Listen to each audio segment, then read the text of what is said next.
কথাটা বলি পুলিশের গাড়িতে উঠে বসলেন উনি। ছুটে গেলাম ওনার কাছে। কোথায় যাচ্ছেন আপনি তুর্য? কি দরকার ছিল ওই ছেলেকে মারার? প্লিজ যাবেন না আপনি। কান্না মিশ্রিত কণ্ঠে পুলিশের কাছে গিয়ে বললাম, ছেড়ে দিন প্লিজ, ওনাকে ছেড়ে দিন। সব আমার জন্য হয়েছে। ওনার সাথে আমাকেও নিয়ে চলুন প্লিজ। আল্লাহর দোহাই লাগে, ওনাকে ছেড়ে দিন। ওনার কোনো দোষ নেই। মুচকি হাসলো দুর্য। শ্রেয়ার দিকে তাকিয়ে বলল, আমার শুভ্রপরী কারোর সামনে নত হলে আমি মরে যাব। একদম নত হবে না শুভ্রপরী। সম্মানের সাথে ফিরবে তোমার চিরকুট লেখক। গাড়ির চোখের আড়াল হতেই হাঁটু গেড়ে বসে পড়লাম আমি। কেঁদে উঠলাম চিৎকার করে। প্রিয় এসে জড়িয়ে ধরতেই বলে উঠলাম, আমি অপয়া প্রিয়। দেখ না আমার জন্য উনি কত কষ্ট পাচ্ছেন। এজন্য জেনেও দূরে থাকতাম আমি। উনি খুব কষ্ট পাচ্ছেন প্রিয়। ওনার মুচকি হাসি আমার হৃদয়ে রক্তক্ষরণ করছে। আমায় ওনার কাছে নিয়ে চল, দয়া করে নিয়ে চল প্রিয়। কারাগারে বন্দি করে রেখেছে দুর্য আয়ুষ, তিহান, ফুয়াদকে। শয়তানি হাসি হাসলো অফিসারটা। কি তুর্য চৌধুরী, আর কত? কি ভেবেছেন সবাইকে মেরে রেহাই পেয়ে যাবেন? মনে আছে মাসখানেক আগে আমার ভাইকে মেরেছিলি তুই? কারণ কি তোর ওই লাইলি রক্ষিতা মাইয়ার দিকে আকাশ হাত বাড়াইছিল বলে? আরে আমার ভাইটা তো ভুল করে ফেলছে। তোর লাইলিরে উত্তক্ত না কইরা সবার সামনে রেপ করা উচিত আছিল। মায়া একখান খাসা মাল, বিধবা হইয়া রূপ তো আরো বাইরা গেছে।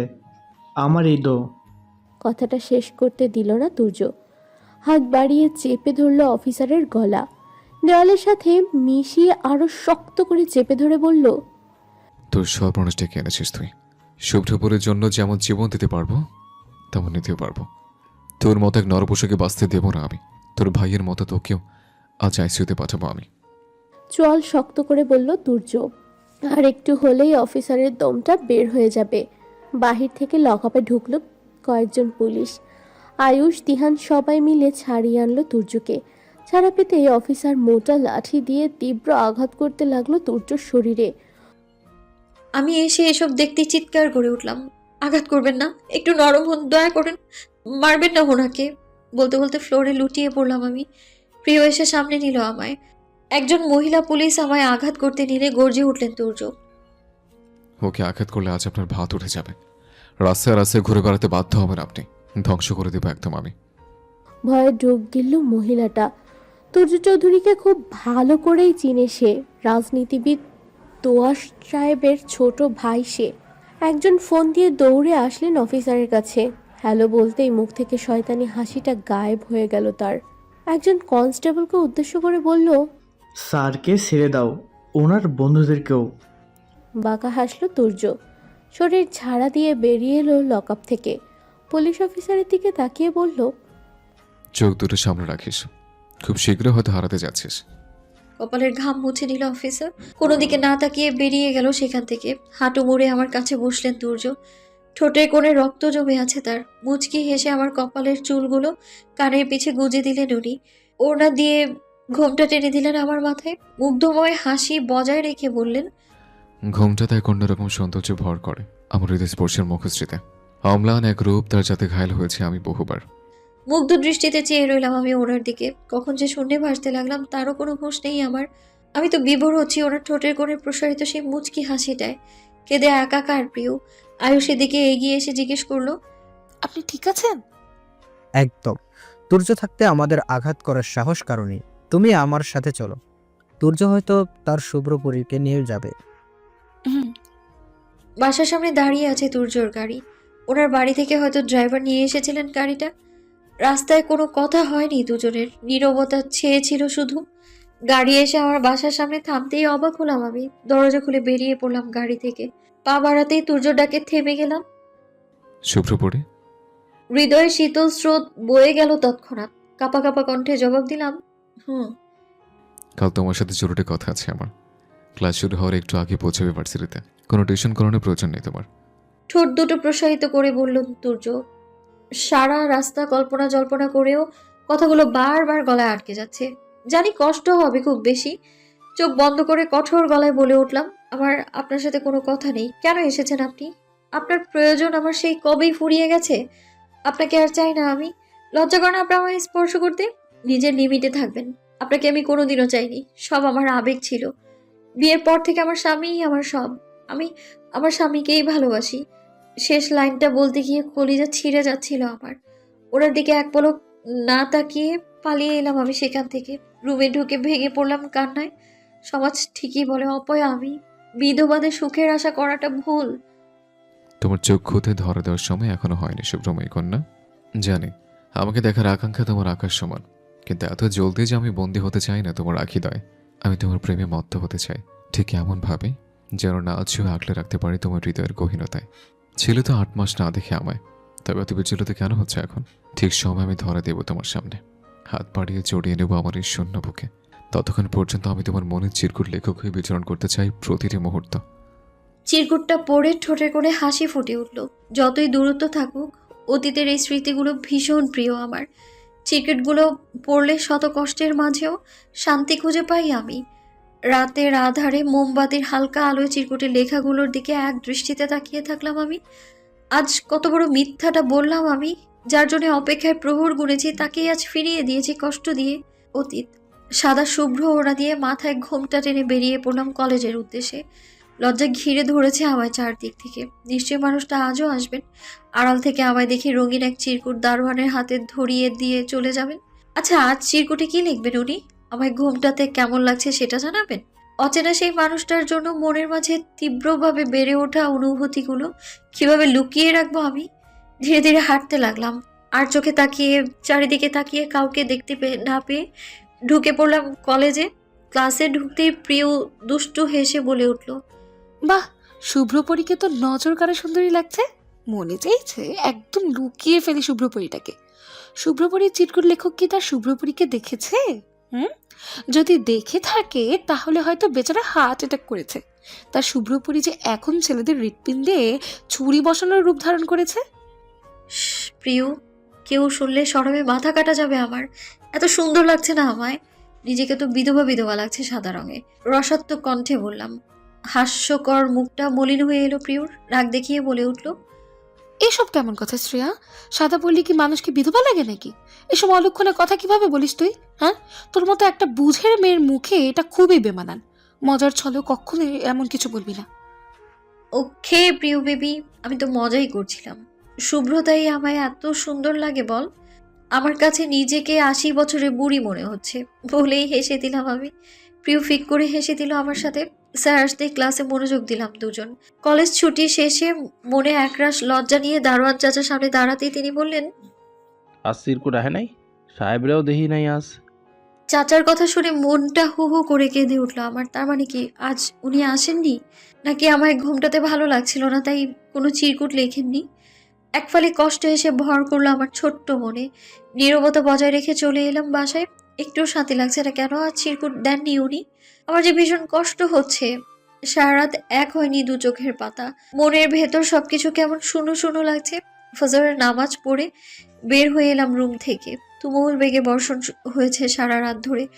বর্ষণ হয়েছে আমার মনের মাঝেও। হিম বাতাস বয়ে বেড়াচ্ছে চারিদিকে। 4 রুম বিশিষ্ট ছোট্ট একটা বাড়ি আমাদের। এই ছোট বাড়িটাকেই আম্মু সাজিয়েছিল তার মন মতো, কিন্তু ক্যান্সার নামক ব্যাধি কেড়ে নিয়েছিল আমার মায়ের জীবনটা, সেই সাথে আমার জীবনের সুখগুলো। বৃষ্টি হয়েছে বিধায় ফুল গাছগুলোতে আজ আর পানি দেওয়ার প্রয়োজন নেই। কয়েকটা মাত্র ফুলের চারা। বাগান করতে ভালোবাসলেও সাধ্য নেই আমার। কিছু টাকা জমিয়ে মায়ের কাছ থেকে লুকিয়ে এই ফুলের চারাগুলো কিনেছি আমি। জানতে পেরেই খুব মেরেছিলেন আমায়। পুরো 4 দিন জ্বরে ভুগেছি আমি, কিন্তু এক নলা ভাত মুখে তুলে দেওয়ার মতো কেউ ছিল না। ফুল গাছগুলো তাকিয়ে একটা সুদীর্ঘ শ্বাস ছাড়লাম আমি। মনটা কেমন অশান্ত হয়ে আছে। সারা রাত ঘুমাইনি, অথচ ঘুমের ছিটে ফোটাও নেই 2 চোখে। নিদ্রা যে আজ আমায় কোনোভাবেই ধরা দিবে না তা বুঝে গেছি আমি। আমি যে এক ভয়ঙ্কর রোগে আক্রান্ত হয়েছি, যা আমার মনে বিস্তার করে চলেছে গভীরভাবে। অচেনা লোকটার প্রতি আমি ভয়ঙ্করভাবে প্রণয়ে আবদ্ধ হয়েছি। ভালোবেসে ফেলেছি আমি তাকে, অথচ আমায় প্রণয়ে ফেলে অবলীলায় গায়েব হয়ে গিয়েছেন তিনি। 3 দিন ধরে কোনো চিরকুট আসে না আমার নামে। হতাশ হয়ে ফিরতে হয় প্রতিটা দিন। ঘন্টাখানেক দাঁড়িয়ে থেকেও দেখা পায় না মানুষটার। আর দেখলেও তাকে চেনার উপায় নেই আমার। হঠাৎ করেই হারিয়ে গেলেন মানুষটা, সাথে হারিয়ে গেল তার চিরকুটে নিবদ্ধ ভালোবাসাটা। আচ্ছা, উনি কি আর কখনো আমায় ভালোবাসা নিবেদন করবেন না ওনার চিরকুটের মধুময় বাক্যে? ভেবেই গেটের কাছে আসতেই এক প্রকার দৌড়ে এসে আমার হাতে একটা চিরকুট ধরিয়ে দিলেন দারোয়ান চাচা। খুশিতে আত্মহারা হয়ে পড়লাম আমি। কোনো দিকে না তাকিয়ে ছুটে এলাম স্কুলের পেছন দিকটায়। দেয়ালে হেলান দিয়ে চোখ বুজে রইলাম কিছু সময়। ভীষণ ব্যস্ত ছিলাম শুভ্রপুরী, এতদিন আসার একটু সুযোগ হয়নি। তবে সেদিন তোমার শুভ্রতায় ঘেরা স্নিগ্ধময় চেহারা দেখেছিলাম। পুরো আধা ঘন্টা বুকের বাঁ পাশে হাত দিয়ে তোমার পানে চেয়েছিলাম বিভোর হয়ে। যখন তুমি আর চোখে তাকিয়ে আমাকে খুঁজতে ব্যস্ত ছিলে, তখন আমি মগ্ন ছিলাম তোমাতেই। চিরকুটে ঠোঁটের ছোঁয়া দিয়ে ব্যাগে পুরে নিলাম আমি। শূন্য মনটা ভরে উঠলো আনন্দতায়। ভালোবাসা এসে প্রবলভাবে কড়া নাড়তে লাগলো মনের দুয়ারে। কেটে গেছে পুরো 12 মাস। কয়জন পারে এ যুগে এসে না দেখি চিরকুটের আদান প্রদানে গভীর এক ভালোবাসার স্রোতে ভেসে যেতে? আমি পেরেছি। না দেখেও এক অচেনা চিরকুট লেখককে জায়গা দিয়েছি হৃদয়ের গহীনে। আমি জানি উনি কখনো আমায় ঠকাবেন না। চিরকুটে লেখা তার প্রত্যেকটা বাক্য সত্য, এবং তা আমার নামেই উৎসর্গ। এই 1 বছরে আমিও অনেক চিরকুট লিখেছি ওনার জন্য। 8 মাসের মাথায় দেখার আবদার করেছি আমি চিরকুটের মাধ্যমে, কিন্তু ধরা দিতে রাজি নন সে। বলেছেন ঠিক এক সময়ে এসে দাঁড়াবেন আমার আঙিনায়। আজ চারপাশটা নতুন নতুন লাগছে আমার কাছে। শীতল বাতাস এসে বারবার দোলা দিয়ে যাচ্ছে সারা দেহে। মানুষটাকে এখনো বলা হয়নি আমার মনের কথা, প্রকাশ করা হয়নি জমিয়ে রাখা ভালোবাসা। আজও ব্যতিক্রম হয়নি নিয়মের। চিরকুট নিয়ে পা বাড়ালাম ক্লাসের দিকে। প্রিয় এসে বসলো পাশে। দোস্ত, আজ কিন্তু তোদের চিরকুট প্রেমবার্ষিকী। আজ চিরকুটে কি লেখা আছে আমাকে পড়ে শোনাতেই হবে, নইলে কিন্তু তোর পিছু ছাড়ছি না আমি। হ্যাঁ, কি বলে এই মেয়ে? আমি তো লজ্জায় মরে যাবো এই মেয়েকে চিরকুট পড়ে শোনালে। তুই নিজে পড়ে নে। চিরকুটটা ওর হাতে দিয়ে বললাম। না না, আমার শরম লাগে। পরের জিনিসটা আমি হাত বাড়াই না বাপু। আরে সাধু মাইয়া একখান। চিরকুটের ভাঁজ খুলতেই মনটা একদম জুড়িয়ে গেল আমার। 12টা মাস, 365 দিন। 365 দিন ধরে আমার মাঝে বিচরণ করছো তুমি। নিজেকে পাগল পাগল মনে হয় আমার কাছে। তুমি এক নজর না দেখলে না পারে বড়ায় মন বসাতে, না পারে স্বস্তির নিঃশ্বাস ফেলতে। তোমার জন্য দিনকে দিন ব্যাকুল হয়ে উঠছে আমার বেহায়া মনটা। যদি একবার দেখা দেয়, তুমি নিজেকে ধরে রাখার দায় হয়ে পড়বে আমার কাছে। কিন্তু আমি যে এখন একটু ছুঁয়ে দেখতে চাই না তোমাকে। তোমার ফাইনাল এক্সাম শেষ হলে অবসান ঘটবে আমাদের চিরকুটের প্রেমের। শুভ্রতা মরিয়ে নিজের অর্ধাঙ্গিনে বানিয়ে বুকের পাঁচরে বন্দি করবো তোমায়। ভালোবাসি শুভ্রপরি। ভালোবাসি শব্দটা শুনে দূর দূর বুকটা ধুক করে উঠলো খুব জোরে।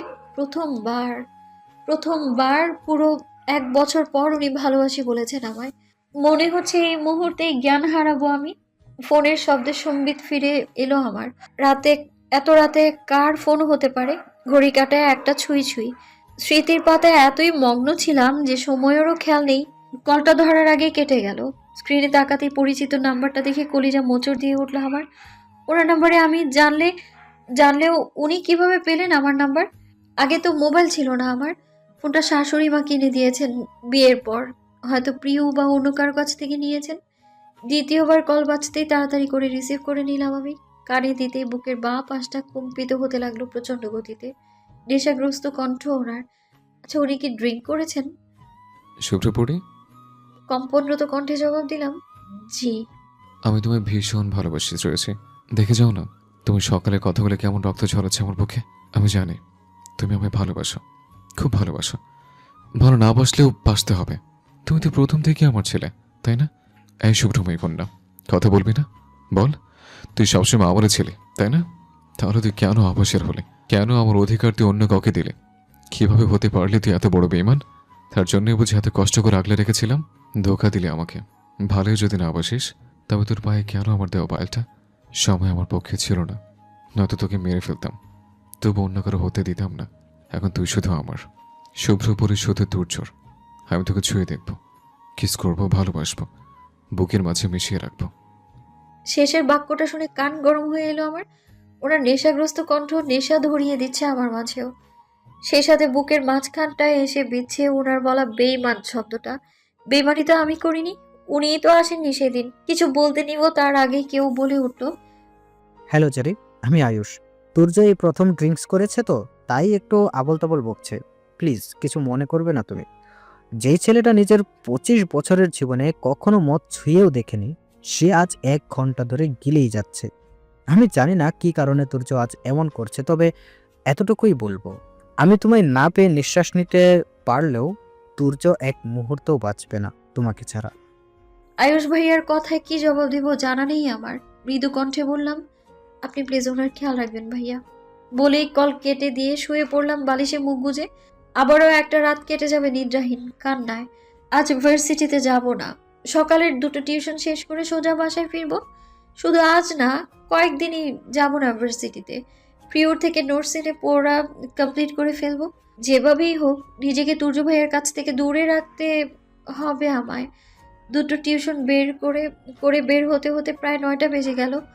যাক, সমস্যা নেই, আজ তো সারাদিন আমি একদম ফ্রি। আর সন্ধ্যার দিকে তিতিশাকে পড়াতে যাব।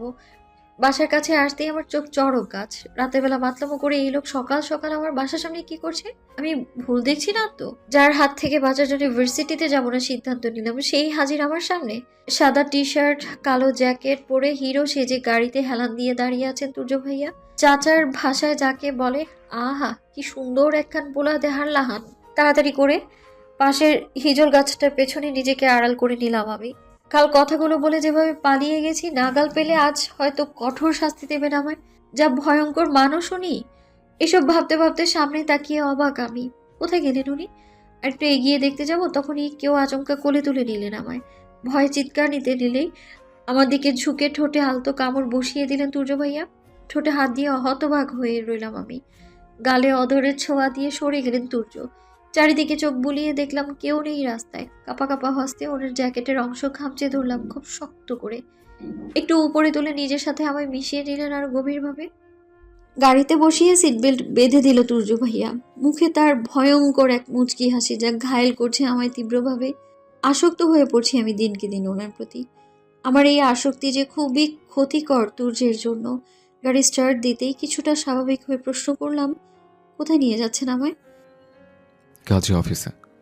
সামনের দিকে তাকিয়ে ভাবলেশীনভাবে জবাব দিলেন তুর্য। ওনার জবাবে উদ্বিগ্ন হয়ে পড়লাম আমি। কি বলছেন উনি? অজানা ভয় এসে হানা দিল মনের মধ্যে। কম্পিত কণ্ঠে জিজ্ঞেস করলাম, কাজী অফিসে কেন যাব?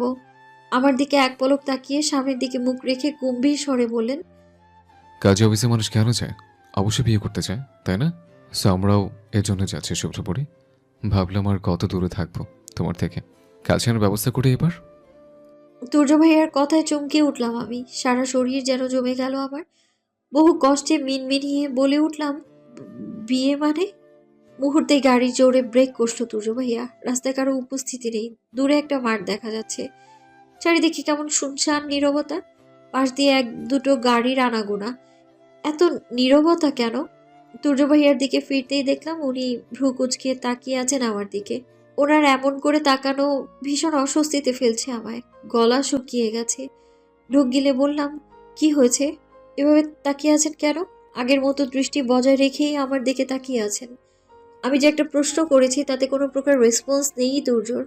আমার দিকে ঝুঁকতেই ভয়ে সরে যেতে নিলে কোমরে 2 হাত রেখে আমাকে নিজের একদম কাছে টেনে নিলেন উনি। কোমরে ওনার শক্ত হাতে স্পর্শ পেতে শরীর শিউরে উঠছে বারবার। হার্টবিট বেড়ে যাচ্ছে ক্রমাগত। আমার দিকে তাকিয়ে আছেন মোহনীয় দৃষ্টিতে। এই মোহতে যে পড়তে চাই না আমি। একটু নড়তেই কোমরে খামচে ধরলেন তিনি।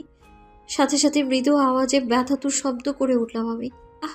লাল আভা ছেয়ে আছে ওনার সারা মুখে। আচ্ছা, উনি কি রাগ করেছেন? কই, আমি তো রাগার মতো কিছুই বলিনি। চোখ দুটো কেমন লাল হয়ে আছে। এটা কি রাগের প্রভাব নাকি অন্য কিছু? বাঁকা হাসলো তুর্য। তাচ্ছিল কণ্ঠে বলে উঠল, বিয়ে মানে কি জানো না? Like seriously? বিয়ে নামক বন্ধনে 4টা মাস আবদ্ধ থেকেও জানো না বিয়ের মানে? কথাটা হৃৎপিণ্ডে এসে বিঁধল সাথে সাথেই। আসলে ওইটা কি বিয়ে ছিল? বিয়ে এক পবিত্র বন্ধন। বিয়ের পর স্বামী স্ত্রীর সম্মিলিত ভালোবাসায় গড়ে ওঠে সুখের একটা সংসার। ভালোবাসা কি কখনো ছিল আমার সংসারে? সংসার তো কখনো গড়ে ওঠেনি, স্বামীর ভালোবাসাও জোটেনি। কিন্তু বাসরাতে ধর্ষণের শিকার হয়েছি আমি স্বামীর কাছে। বিয়ের পর থেকে 4টা মাস অত্যাচার, মারের শিকার হয়েছি আমি প্রতিটা মুহূর্তে। এক মুঠো ভালোবাসার বদলে পেয়েছি লাথি, উষ্টা। স্বামীর পরকীয়ায় প্রতিবাদ করায় হারাতে হয়েছে নিজের। আর ভাবতেই পারছি না আমি। চোখ জুড়ে বেরিয়ে এলো জল। সূর্যর বুকে খামচে ধরে মাথায় এলিয়ে কাঁদতে লাগলাম শব্দ করে। শুভ্রপরীর কান্নার শব্দ কর্ণগোচর হতেই বিচলিত হয়ে পড়ল তুর্য। শক্ত করে জড়িয়ে ধরল তার অন্তরের বাস করা শুভ্রপরীকে। বড্ড জেদ হচ্ছে নিজের ওপর। কেন অল্পতেই রেগে যায় সে? নিজের আরেকটু কাছে টেনে চুলের উপর হাত দিয়ে ঠোঁটের স্পর্শ এঁকে দিল অতি যত্ন করে।